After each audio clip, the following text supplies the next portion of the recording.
Vamos falar sobre os resultados do anúncio do presidente Donald Trump de tarifas para importações nos Estados Unidos. O Trump falou um pouco sobre isso num evento ontem. Vamos ouvir. My fellow Americans, this is Liberation Day.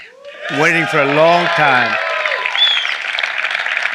April 2nd, 2025 will forever be remembered as the day American industry was reborn, the day America's destiny was reclaimed, and the day that we began to make America wealthy again. We're going to make it wealthy, good and wealthy. For decades, our country has been looted, pillaged, raped, and plundered by nations near and far, both friend and foe alike. American steel workers, auto workers, farmers, and skilled craftsmen, we have a lot of them here with us today. They really suffered gravely. They watched in anguish as foreign leaders have stolen our jobs, foreign cheaters have ransacked our factories, and foreign scavengers have torn apart our once beautiful American dream. O que a gente tira desse discurso e qual que é o efeito, né? O que a gente tem, os principais pontos desse tarifaço? Olha, Trump está dialogando com um público americano. Esse discurso muito duro, falando que foi saqueado, estuprado, etc., ele está falando de um déficit comercial, da balança comercial de 1,2 trilhão de dólares. São menos 5 milhões de empregos industriais americanos, basicamente em 3 décadas. E o que ele fez para isso? Ontem ele anunciou esse tarifaço. Vale para todos os produtos essas taxas, elas se somam a taxas anteriores, né, que já estavam sendo aplicadas, exceto no caso de automóveis e do aço, que é 25% e já está em vigor. O Brasil está nessa taxa de 10%, que é a tarifa básica universal, e que vai entrar em vigor agora no dia 5. Alguns outros países, principalmente asiáticos e União Europeia, estão na tarifa adicional, que varia de 20% a 49% a partir de 9,4%, né, dia 9 de março. De abril, perdão. Então, o que eu estou falando aqui de vale para todos e se soma tarifas pré-existentes? Essa tarifa adicional quer dizer que a China, que está na faixa dos 49%, vai pagar 59%, isso, se não me engano, de taxas. Então, fica 49, isso, vai para 59. Fica muito elevado. Então, é uma pressão muito grande sobre toda a economia global. E todo mundo vai começar a se ajustar.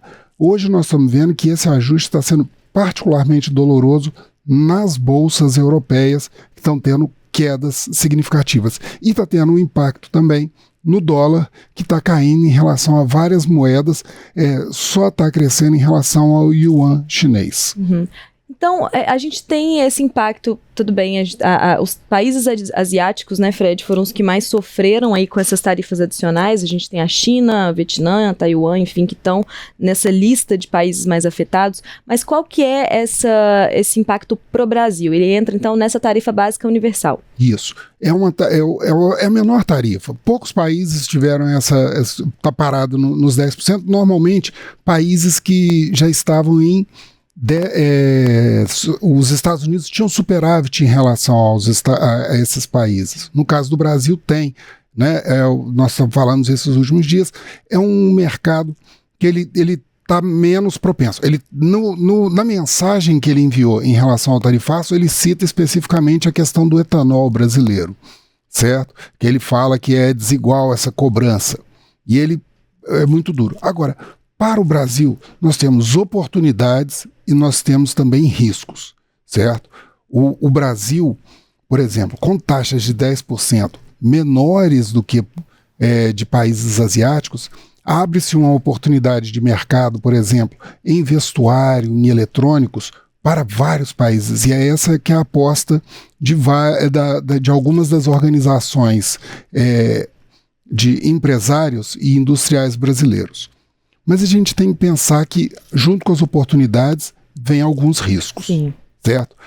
Nós estamos falando aqui, assim, que no caso da agricultura, antes de falar da indústria, no caso da agricultura, nós temos que pensar que é o seguinte, vai abrir mercado, por exemplo, com a China tendo taxas maiores, e ela é uma grande exportadora de soja para os Estados Unidos, abre um espaço para a soja. Por exemplo, o café que não é uma questão da China, mas é a questão do Vietnã, que é o segundo maior produtor mundial de café e um grande exportador para os Estados Unidos. Abre uma oportunidade significativa para o Brasil, né, que é o maior produtor mundial, né, e que tem uma taxa de 10%. O quarto maior produtor, a Indonésia, vai ser taxado com 30%. Agora vem o porém. O terceiro maior produtor mundial, a Colômbia, é um concorrente direto nosso. A saca do café dele é mais barata do que a nossa, em torno de 300 a 600 reais, fora a vantagem logística do fato de que a Colômbia já está mais próxima dos Estados Unidos do que nós. Então, nós temos que apostar em um outro formato para aumentar as vendas nisso, né?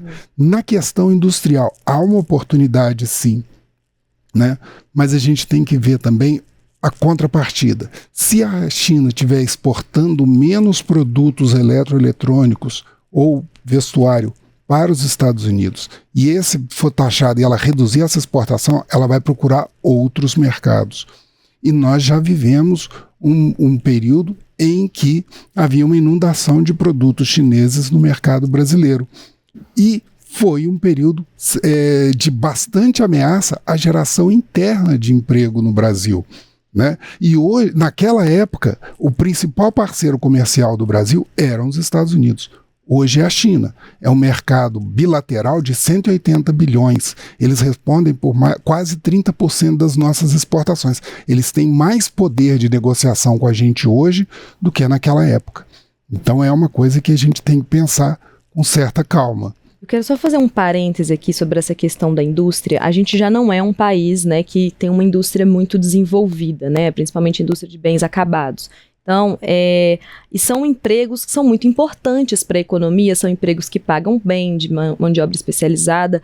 A gente viu aí na época dos governos Lula 1 e 2 e Dilma 1, que teve uma expansão aí, por exemplo, de contratação de engenheiros, enfim, a gente tem hoje um aumento do número de mão de obra especializada no mercado com o número de pessoas com curso superior, enfim, e para onde essas pessoas vão com bons salários, com salários melhores? Para a indústria. Quando você tem uma competitividade industrial com a China, que consegue exportar com um preço muito menor, né, e aí ela precisa de mercado, então ela vai talvez entregar condições ainda melhores para esses produtos.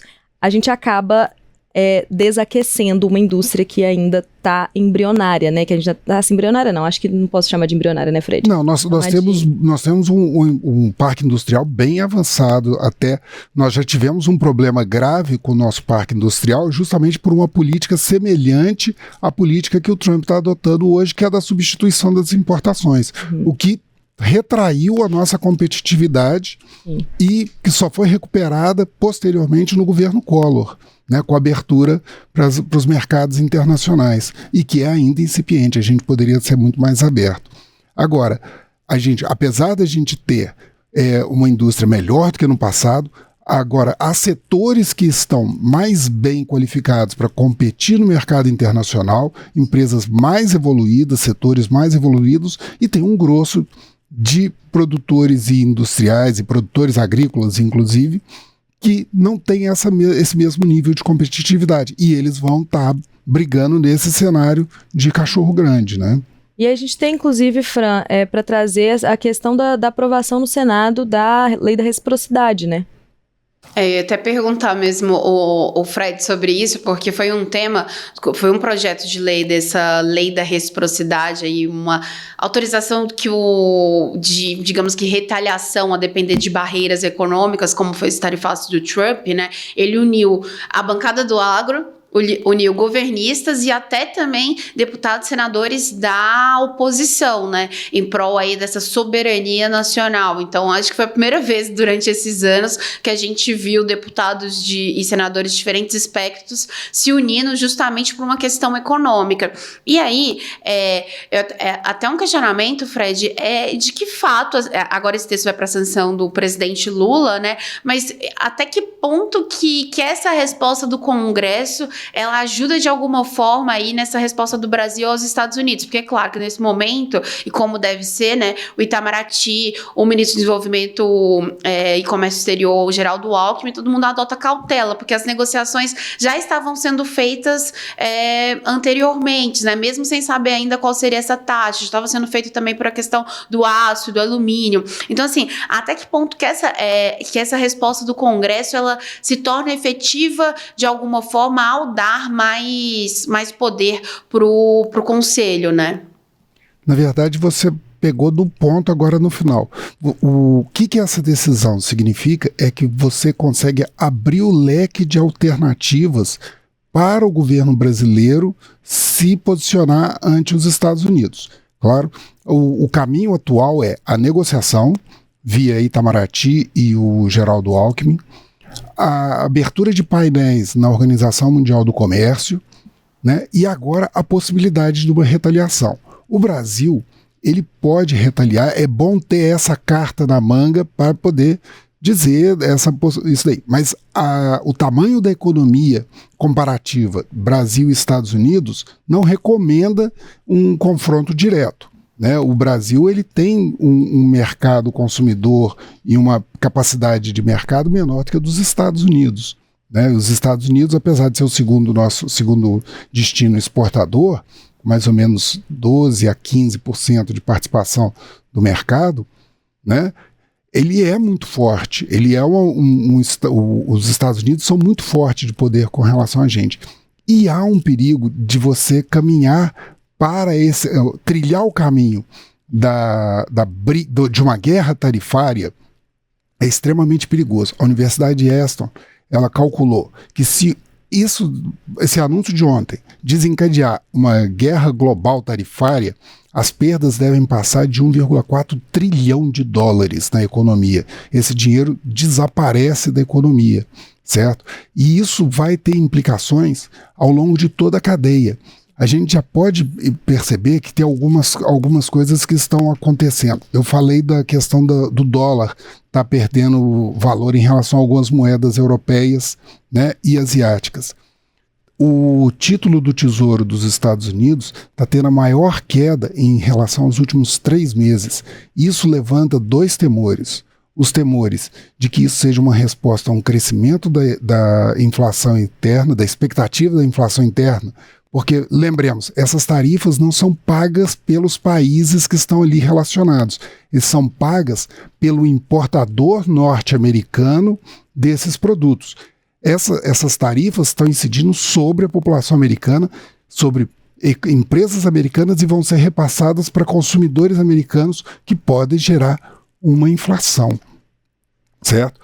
E, diante desse cenário, já se trabalha com a expectativa, inclusive, de uma recessão americana. E se houver uma recessão global, no final das contas, nenhum desses pontos de melhoria competitiva de mercado que eu citei aqui para o Brasil ou para qualquer outro país vai valer de nada. Sim, vai ficar certo? tudo perdido. Todos vão estar enfrentando problemas graves quando você tem a principal economia do planeta em estagflação ou recessão.